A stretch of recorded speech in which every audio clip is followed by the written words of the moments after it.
பிரியமான விசுவாச பிள்ளைகளே, இந்த நல்ல நாளிலும் நாம் தேவனுடைய சத்தியத்தை கேட்கும்படியாக நாம் இந்த இடத்துல நாம் கூடி வந்திருக்கிறோம். தேவனுடைய வழிநடத்துதல் நம்மோடு ஒவ்வொரு நாளிலும் இருக்கும்போது அவர் நம்மை சுமக்கிற தேவனாக இருக்கிறார். இந்த நாளிலும் அவருடைய சித்தம் உங்களை சுமக்கும் என்ற தலைப்பிலே நாம் தேவ செய்தியை நாம் படிக்க இருக்கிறோம். இந்த செய்தியை தேவன் ஆசீர்வதித்து கொடுப்பதற்காக நாம் யாம் கண்களை மூடி நாம் ஜெபம் செய்வோமாக. எங்களை நேசித்து வழிநடத்தும் எங்கள் நல்ல தகப்பனே, இந்த நல்ல நாளுக்காக உமக்கு நாங்கள் நன்றி செலுத்துகிறோம். இப்பொழுதும் நாங்கள் கேட்க இருக்கிற செய்தியை நீர் எங்களுக்கு ஆசீர்வதித்து தந்தருளும்படியாய் நாங்கள் ஜெபிக்கிறோம். உம்முடைய சித்தம் எங்களை சுமக்கட்டும் ஆண்டவரே. உம்முடைய வசனம் எங்களுடைய இருதயத்திற்குள்ளாக பிரசன்னமாக இருப்பதற்கு இப்பொழுது பரிசுத்த ஆவியானவரை எங்கள் மத்தியிலே கொடுத்து நீர் எங்களை வழிநடத்தியல்லும். இயேசுவின் நாமத்தினால் ஜெபிக்கிறோம் எங்கள் நல்ல தகப்பனே, ஆமென். மத்தேயுவின் சுவிசேஷம் 5ஆம் அதிகாரமும் ரோமரின் நிருபம் 12ஆம் அதிகாரமும் ஏறக்குறைய ஒரே கருத்தொற்றுமைகளை உடைய அதிகாரங்களாக இருக்கிறது. இயேசு கிறிஸ்துவானவருடைய மலை பிரசங்கத்தை உடைய அந்த அதிகாரத்திலே கிறிஸ்துவானவர் கொடுத்திருக்கிற அதே போதனைகளுக்கு ஈடான வார்த்தைகளே மீண்டுமாக அப்போஸ்தலனாகிய பவுலார் ரோமர்களுக்கு எழுதப்பட்ட கடிதத்திலே 12ஆம் அதிகாரத்தில் சொல்லப்பட்டிருக்கிறது. இந்த 12ஆம் அதிகாரம் ரோமரின் நிருபத்தில் நாம் வாசிக்கும்போது நாம் சந்தோஷமாய் இருப்பதற்காக 27 வழிகள் அந்த அதிகாரத்தில் இருக்கிறதை நாம் பார்க்கிறோம். அப்படி என்றால் இந்த அதிகாரம் நாம் விசேஷமான கவனத்தோடு நாம் படிக்க வேண்டிய ஒரு அதிகாரமாக இருக்கிறது.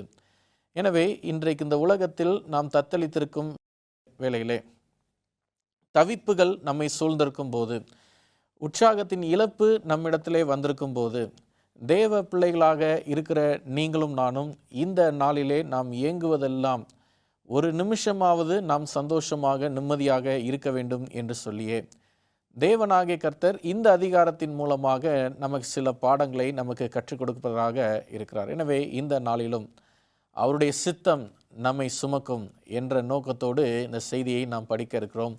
முதலாவதாக ஒரு அனுபவத்தை நான் உங்களோடு பகிர்ந்து கொண்டு இந்த நாள் செய்திக்குள்ளாக உங்களை அழைத்து செல்கிறேன். எனக்கு தெரிந்த ஒரு சபை விசுவாசி, அவர் ஞானம் முழுக்க பெற்று நம்முடைய சபைக்கு வந்த காலத்திலே நம்முடைய சபையினுடைய சத்தியமும் தொழுகை விதங்களும் பார்த்து மிகவும் பிரமிப்படைந்து அவர் கவர்ந்தார். இதை முழுவதுமாக ஏற்றுக்கொண்டு இந்த சபையிலே தன்னுடைய ஆயுசுகள் முடியும் வரைக்கும் அவர் விசுவாசியாக இருக்க வேண்டும் என்பதே அவருடைய பிரயாசமாக இருந்தது. சில நாட்கள் கழித்து அவர்கள் திருமணமும் ஆனது. 2 பிள்ளைகளும் தேவன் அவர்களுக்கு ஆசீர்வாதமாக கொடுத்திருந்தார். எனவே நாட்கள் கடந்து செல்ல செல்ல அவர் மிகவும் ஆசீர்வாதத்தை இந்த சபையின் மூலமாக அவர் கண்டிருந்தார். சில வருஷங்கள் கடந்து செல்லும்போது அவருடைய தகப்பனார் மரித்து போகிறார். இந்த இடத்தில்தான் அவருக்கு ஒரு பிரச்சனை ஆரம்பிக்கிறது. அவருடைய குடும்பத்தின் உறவினர்கள் எல்லாம் சொல்வதெல்லாம் அவருடைய பிரேதத்தை எரிக்க வேண்டும் என்று சொல்லி, இவருடைய விசுவாச போதனையிலே இவர் அறிந்திருப்பதெல்லாம் இவரை அடக்கம் செய்ய வேண்டும் என்று சொல்லி, இதை குறித்து சில வாக்குவாதங்கள் எல்லாம் எழும்புவதற்கு முன்பதாக இந்த விசுவாசி செய்த செயல் என்னென்னு சொல்லி நாம் பார்க்கும்போது, அந்த தகப்பனாருக்காக தன்னுடைய இளைய சகோதரனை தலையினுடைய ரோமங்கள் எல்லாம் சவரம் செய்து அந்த அடக்கத்திற்கான எல்லா ஏற்பாடுகளையும் செய்து இவரும் அதற்கு முன்னின்று அந்த அடக்கத்தை அவர் நிறைவேற்றினார். அடக்கம் இல்லை, தகனம் என்று சொல்லலாம். எனவே இந்த தகனம் எல்லாம் செய்யப்படுவதற்கு முழு காரணரும் முழு முயற்சியுமாக இந்த மகன் இருந்தார். இதை பார்த்த குடும்பங்கள் மற்றும் உறவினர்கள் எல்லாம் அவரை வெகுவாக பாராட்டினார்கள். சரி, என்னதான் இவர் கிறிஸ்தவ மதத்திற்குள்ளாக ஈர்க்கப்பட்டாலும் தகப்பனுக்கு செய்ய வேண்டிய கடமைகளை குடும்பத்தின் பாரம்பரிய முறையாகவே செய்து முடித்தார் என்று சொல்லி அவர்கள் அவரை பாராட்டினார்கள். ஆனால் உண்மையில் பேச வேண்டும் என்று சொன்னால் இது பாராட்டப்பட வேண்டிய ஒரு விஷயம் அல்ல. தேவனுடைய சித்தத்திற்குள்ளாக அழைக்கப்பட்ட பிற்பாடு மீண்டுமாக நாம் வெளியே நம்முடைய கவனத்தை நாம் கொண்டு செல்லலாமா? லூக்காவின் சுவிசேஷம் 9ஆம் அதிகாரம் 62வது வசனம் சொல்வது, அதற்கு இயேசு கலப்பையின் மேல் தன் கையை வைத்து, பின்னிட்டு பார்க்கிற எவனும் தேவனுடைய ராஜ்யத்திற்கு தகுதியுள்ளவன் அல்ல என்றார் என்று நாம் வேதத்திலே நாம் பார்க்கிறோம். தேவ சித்தத்திற்குள்ளாக நாம் இணைந்த பிற்பாடு நாம் மீண்டுமாக உலகத்தை நோக்கி பார்ப்பது தேவனுடைய பார்வையில் அருவருப்பாக படுகிறது. தேவன் அதை அங்கீகரிப்பது இல்லை, அதை அவர் ஏற்றுக்கொள்வதும் இல்லை. நம்முடைய செயல் அது கிறிஸ்துவை பிரியப்படுத்துகிறதாக இருக்க வேண்டும். ஒருவேளை நாம் கிறிஸ்துவினுடைய சத்தியத்தை நாம் பெற்று இந்த சபையிலே நாம் அங்கத்தினர்களாக இருக்கும்போது நாம் மீண்டுமாக நாம் மரல விழுந்த நிலைமைக்கு நாம் திரும்புவோம் என்று சொன்னால் பரலோகத்தின் தேவன் இதிலே பிரியப்படுகிறவர் அல்ல என்று சொல்லி நாம் பார்க்கிறோம். வேதம் இன்னொரு புறத்திலும் சொல்லிருக்கிறது, முடிவு வரைக்கும் நிலை நிற்பவனே ரட்சிக்கப்படுவான் என்று நாம் வேதத்திலே நாம் பார்க்கிறோம். எனவே அந்த முடிவு வரைக்கும் நாம் நிலை நிற்பதற்கும் தேவனாகிய கர்த்தர் நம்மை சுமப்பதற்கும் அவருடைய சித்தத்திற்குள்ளாக அவருடைய கரத்திற்குள்ளாக நாம் அடங்கியிருக்க வேண்டும். வேதம் சொல்லுகிறது, அவர் ஏற்ற காலத்தில் உங்களை உயர்த்துவதற்காக அவருடைய பலத்த கரத்திற்குள்ளாக அடங்கியிருங்கள் என்று பரலோகத்தின் தேவன் நமக்கு சொல்லியிருக்கிறார். ரோமரின் நிருபம் 12ஆம் அதிகாரம் 2ஆம் வசனத்தை நம் வேதத்திலிருந்து நாம் பார்ப்போம். நான் ஏற்கனவே சொல்லியிருந்தேன், மத்தேயுவின் சுவிசேஷம் 5ஆம் அதிகாரத்திற்கும் ரோமரின் நிருபம் 12ஆம் அதிகாரத்திற்கும் சில ஒற்றுமைகள் இருக்கிறதை நாம் பார்க்கிறோம். இந்த ரோமரின் நிருபம் 12ஆம் அதிகாரம் 2ஆம் வசனத்தை நாம் வாசிக்கும் போது வேதம் சொல்லுகிறது, நீங்கள் இந்த பிரபஞ்சத்திற்கு ஒத்த வேஷம் தெரியாமல் தேவனுடைய நன்மையும் பிரியமும் பரிபூர்ணமான சித்தம் இன்னதென்று பகுத்தறியத்தக்கதாக உங்கள் மனம் புதிதாகிறதுனாலே மறுரூபமாகுங்கள் என்று நாம் பரிசுத்த வேதத்திலே நாம் வாசிக்கின்றோம்.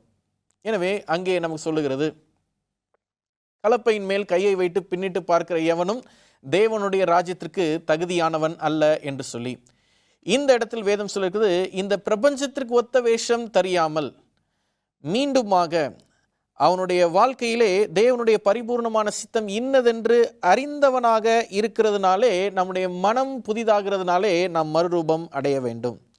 எனவே தேவ சித்தத்தை அறிந்து கொள்வதும் தேவனால் சுமக்கப்படுவதற்கும் இன்றைக்கு பரலோகத்தின் தேவனுடைய வேதம் நமக்கு 3 முக்கிய பாடங்களை நமக்கு கற்றுக் கொடுக்கிறது.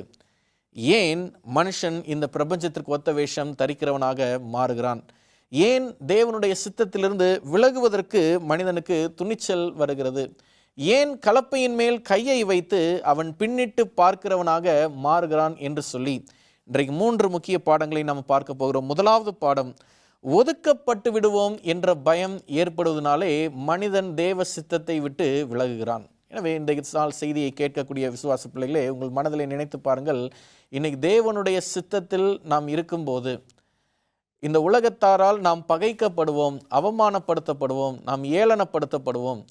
ஆனால் சில நேரத்திற்கு நாம் உலகத்தோடு நாம் இணைந்து போவதற்கான காரணம் என்னென்னு சொல்லி நாம் பார்க்கும்போது, நாம் ஒதுக்கப்பட்டு விடுவோம் என்ற பயம் நம்முடைய இருதயத்தில் இருப்பதனாலேயே இதை செய்வதற்கு நாம் துணிகிறோம்.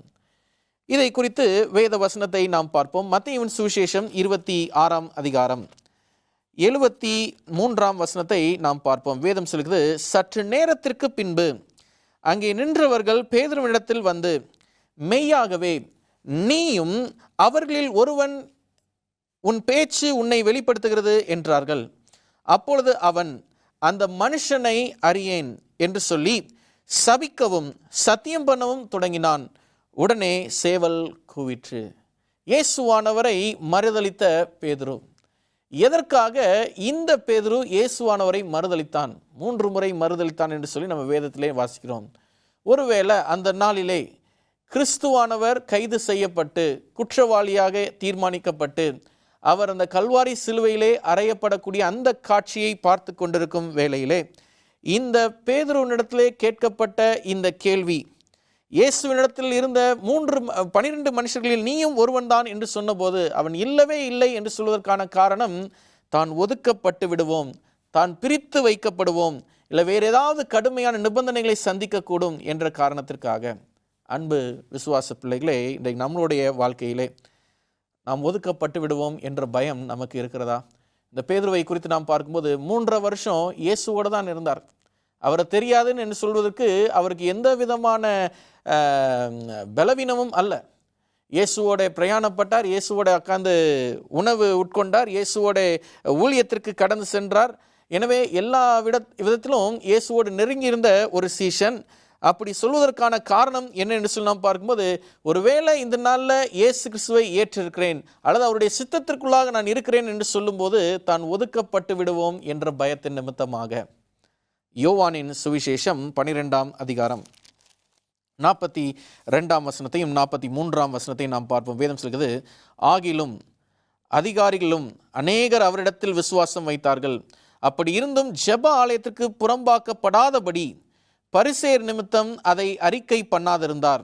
அவர்கள் தேவனால் வருகிற மகிமையிலும் மனுஷரால் வருகிற மகிமையை அதிகமாய் விரும்பினார்கள் என்று நாம் பரிசுத்த வேதத்திலே நாம் வாசிக்கின்றோம். எனவே நம்முடைய அனுதின வேத கிறிஸ்தவ வாழ்க்கையிலே தேவனாகிய கர்த்தர் அநேக நன்மைகளை செய்வதற்கு ஆயத்தமுடையவராக இருக்கிறார். ஆனால் தேவனாகிய கர்த்தர் அநேக நன்மைகளை செய்யாமல் இருப்பதற்கான காரணம், அநேக அதிசயங்களை செய்யாமல் இருப்பதற்கான காரணம் நம்மளுடைய விசுவாசமே அதற்கு ஒரு காரணமாக அமைகிறது. எனவே இந்த நாளிலும் நாம் படிக்கிற இந்த பாடத்திலே தான் ஒதுக்கப்பட்டு விடுவோம் என்ற பயத்தின் நிமித்தமாக ஆண்டவரை விட்டு நாம் தூர செல்லாதவர்களாக இருக்க வேண்டும். நீதிமொழிகள் 29:25 நாம் பார்ப்போம். வேதம் சொல்லியிருக்கிறது, நீதிமொழிகள் 29:25, மனுஷருக்கு பயப்படும் பயம் கண்ணியை வருவிக்கும், கர்த்தரை நம்புகிறவனோ உயர்ந்த அடைக்கலத்திலே வைக்கப்படுவான். எனவே மனுஷனுக்காக பயந்து இயேசுவை தவறான திசையிலே நாம் அறிக்கை செய்கிறவர்களாக இருப்போம் என்று சொன்னால் வேதம் சொல்கிறது அது கண்ணியை வருவிக்கும். கிறிஸ்துவுக்கு, அதாவது கர்த்தருக்கு பயப்படுகிற பயமே அவன் உயர்ந்த அடைக்கலத்தில் வைக்கப்படுவதற்கு ஒரு அஸ்திபாரமாக விளங்குகிறது. எனவே இந்த நாளிலும் அவருடைய சித்தம் உங்களை காக்கும், உங்களை சுமக்கும் என்ற நம்பிக்கையோடு இந்த நாள் செய்தியை நாம் படித்து கொண்டிருக்கும் வேளையிலே இந்த உலகத்திலே அவருடைய சித்தத்திலிருந்து நாம் விலகாமல் இருப்பதற்கு நாம் என்ன செய்ய வேண்டும்? நாம் ஒதுக்கப்பட்டு விடுவோம் என்ற பயம் நம்முடைய இருதயத்தில் இருக்கும் என்று சொன்னால் அதை நாம் தூக்கி எறிகிறவர்களாக இருக்க வேண்டும். அனுதினமும் தேவனாகிய கர்த்தர் நம்மை பலப்படுத்துகிறவராக இருக்கிறார். இரண்டாவது பாடத்திற்குள்ளாக நாம் கடந்து செல்வோம். சமுதாயத்தை திருப்திப்படுத்துவதற்காக தேவ சித்தத்தை விட்டு மனுஷர்கள் விலகுகிறார்கள். எனவே சமுதாயத்தை திருப்திப்படுத்துவதற்காக ஒவ்வொரு நாளிலும் கிறிஸ்தவ பிள்ளைகளாக இருக்கிற நீங்களும் நானும் நம்முடைய வாழ்க்கையில் நம்ம யாரையாவது திருப்திப்படுத்த வேண்டும் என்ற எண்ணம் நமக்குள்ளாக வளர்ந்து கொண்டிருக்கிறது. ஆனால் பெரும்பாலும் பார்க்கும்போது அது மனுஷர்களை திருப்திப்படுத்துவதற்காகவே நாம் வாழும் நாட்களை நாம் நமக்காக அதை வணைந்து கொள்கிறவர்களாக இருக்கிறோம். எனவே கிறிஸ்துவானவரை தள்ளி சமுதாயத்தை நாம் திருப்திப்படுத்த வேண்டும் என்று வாழ்வது நிமித்தமாக நாம் தேவ சித்தத்தை விட்டு நாம் வெளியே வருகிறவர்களாக நாம் இருக்கிறோம். சமுதாயத்தை திருப்திப்படுத்துவதற்காக ஓய்வு நாளை மீறுகிறவர்களாக இருக்கிறோம். சமுதாயத்தை திருப்திப்படுத்துவதற்காக சுகாதார செய்தியினுடைய கோட்பாடுகளை நாம் மீறுகிறவர்களாக இருக்கிறோம். சமுதாயத்தை திருப்திப்படுத்துவதற்காக நாம் வேலையிலும் உலகளாவிய ஜனங்களைப் போலவே நாம் இணைந்திருக்கிறவர்களாக இருக்கிறோம். ஆனால் வேதம் சொல்கிறது, முதலாவது தேவனுடைய ராஜ்யத்தையும் அவருடைய நீதியையும் தேடுங்கள், அப்பொழுது இவைகள் எல்லாம் கூட கொடுக்கப்படும் என்று சொல்லி நாம் பரிசுத்த வேத வசனத்தில் நாம் வாசித்திருந்தாலும் மனுஷர்களாய் இருக்கிற நாம் நம்முடைய பாவத்தின் பலவீனத்தின் காரணமாக இன்றைக்கு நாம் செய்வதெல்லாம் என்ன என்று சொல்லி நாம் பார்க்கும்போது சமுதாயத்தை திருப்திப்படுத்துவதற்காகவே நம்முடைய முழு ஈடுபாடுகளை சில நேரத்திலே நாம் வைத்திருக்கிறோம். வேதத்தில் ஒரு வசனத்தை நாம் பார்ப்போம். கலாத்தியரின் நிருபம் 1:10 வசனத்தை நாம் வேதத்தில் நாம் பார்ப்போம். வேதம் சொல்கிறது, இப்பொழுது நான் மனுஷரையா தேவனையா யாரை நாடி போதிக்கிறேன்? வேதம் சொல்கிறது, அப்போஸ்தலனாகிய பவுலினுடைய கேள்வி, மனுஷரையா பிரியப்படுத்த பார்க்கிறேன்? நான் இன்னும் மனுஷரை பிரியப்படுத்துகிறவனாய் இருந்தால் நான் கிறிஸ்துவின் ஊழியக்காரன் அல்லவே.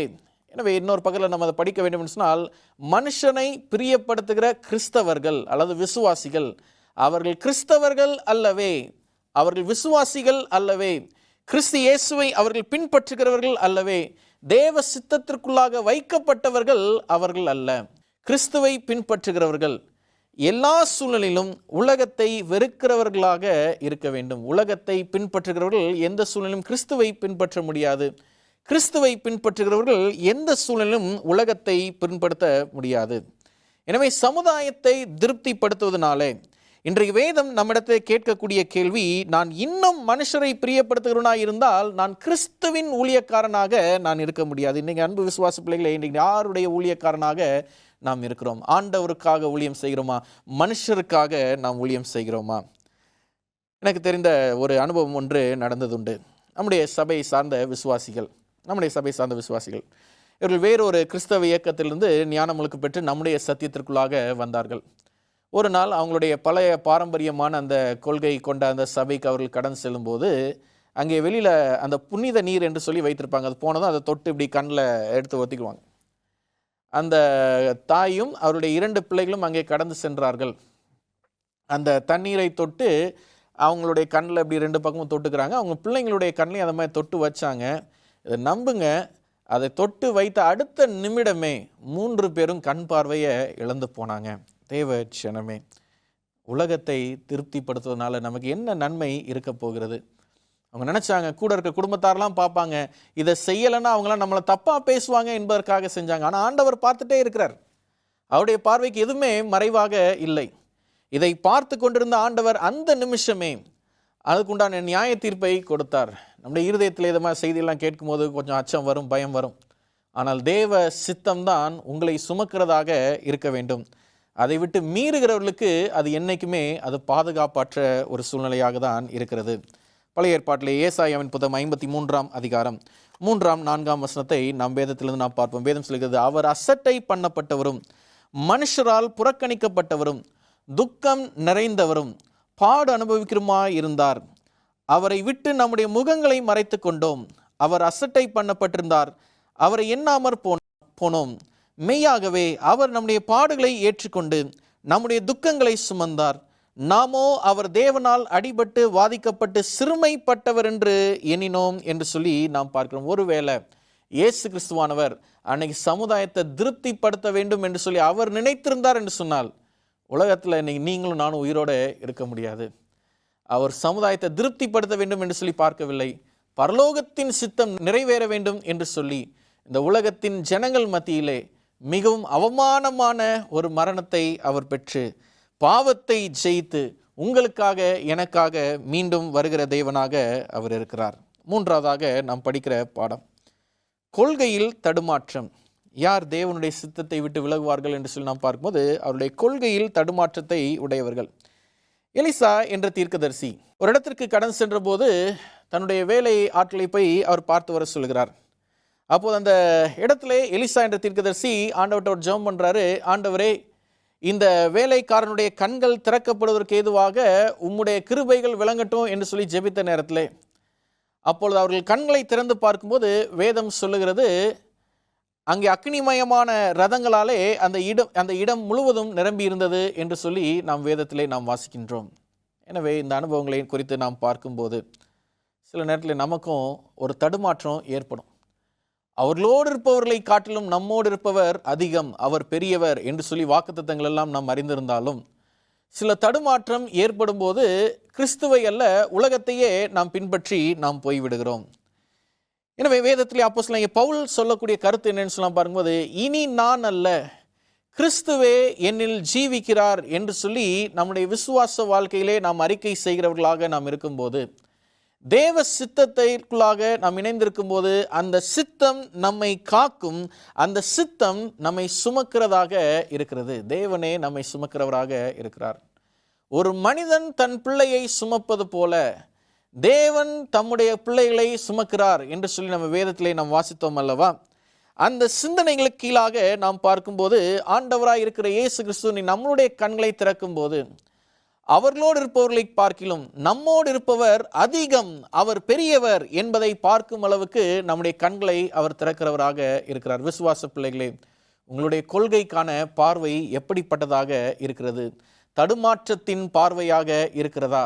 நிலையான பார்வையாக இருக்கிறதா? உலக லாபத்திற்கான பார்வையாக இருக்கிறதா? பரலோகத்தின் லாபத்திற்காக பார்க்கிற பார்வையாக இருக்கிறதா? உலகத்தின் மரணத்தை விரும்புகிற பார்வையாக இருக்கிறதா? பரலோகத்தின் ஜீவனை விரும்புகிற பார்வையாக இருக்கிறதா? தடுமாற்றம் கொண்ட பார்வை நம்முடைய வாழ்க்கையில் இருக்கும் என்று சொன்னால் தேவ சித்தத்திலிருந்து நாம் விழுந்து போகிறவர்களாக நாம் இருப்போம். வேதத்தில் ஒரு வசனத்தையும் வாசிப்போம்.